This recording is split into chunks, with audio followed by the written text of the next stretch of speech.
All right, what's up guys? Brian from Elevate Security, answering more of your questions. Now, recently S. Miller has asked a question. I think this is a pretty good question, or set of questions really. First he asks, do you typically run a vulnerability scan after your Nmap scan, or do you look for the exploits and do like a manual searching for the vulnerabilities, right? So I'll start off by saying I'm not sure what your intentions are in security. If you're looking for OSCP, on the topic of that, just because maybe you're not, you didn't say you were, but just because I know a lot of people here are interested in OSCP, I'll just start off by saying that vuln scanners are not allowed on the OSCP other than Nikto. You can use Nikto. But in general, even on the job, I don't use any vuln scanners because depending on your company, right, of course, you might have a dedicated team that their job is to run vuln scanners on the application. I know that's the case in my current job, and that was the case in my previous job as well. So we didn't really run any vuln scans on it. We were just going after it manually mostly. And then as far as OSCP, I would typically run a Nikto on like on a web server, right? But other than that, no, not really. Most of the time, 95% of the time, what I do is I look at the Nmap results, and based off of what ports are open, I'll run further tools that are suited to enumerate those particular services. Now, to really give you more detail and more context into what that looks like, I'll link in the cards my playlist, how to avoid or how to identify low-hanging fruits and avoid rabbit holes.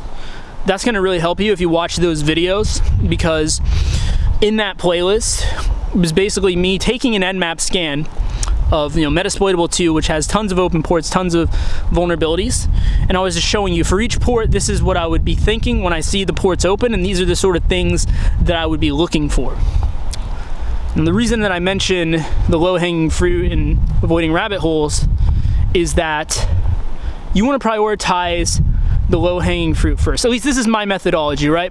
Don't take it as gospel necessarily, right? Every attacker has his own methodology, and I'm not sure where you are in your sort of pen testing journey, but as you learn and grow, you will develop your own sort of methodology, your own sort of approach. That's why it's really cool, at least in my opinion, to see other attackers, how they approach pen testing, because everyone has their own, unique methodology to things. But personally, my methodology is that you want to try the least intensive things first. So you want to look for the low-hanging fruit first, because it's a quick and they're typically quick and easy things to check for.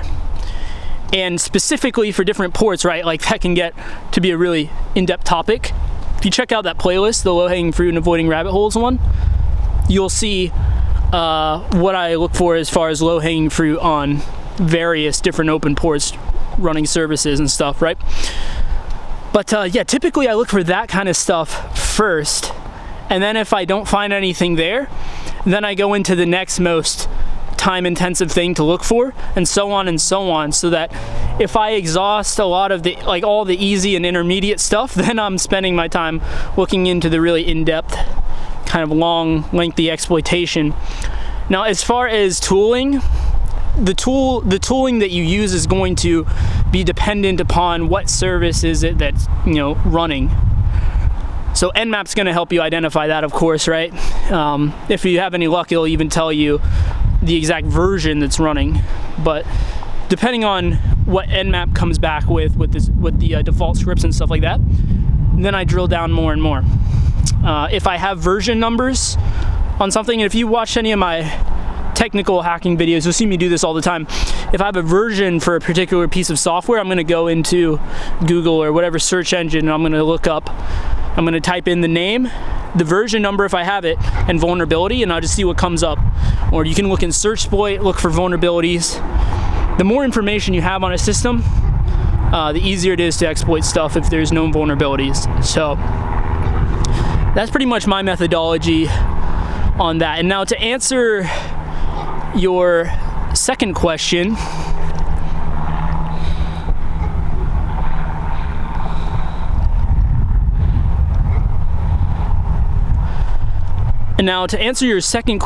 on how to prioritize the vulnerabilities, a lot of that just comes with experience. It comes with time as well. I will say, if you checked out that playlist, it'll kind of answer that question for you as well, because the avoiding rabbit holes part, that's kind of what that's about, right? It's like, you know, these are the things that I would be thinking when I see this port's open or that port's open, and then kind of based off of, you know, knowing which ones are the most lucrative, as far as like which ones are more likely to give me code execution and stuff like that, and which ones are the easiest to quickly test for.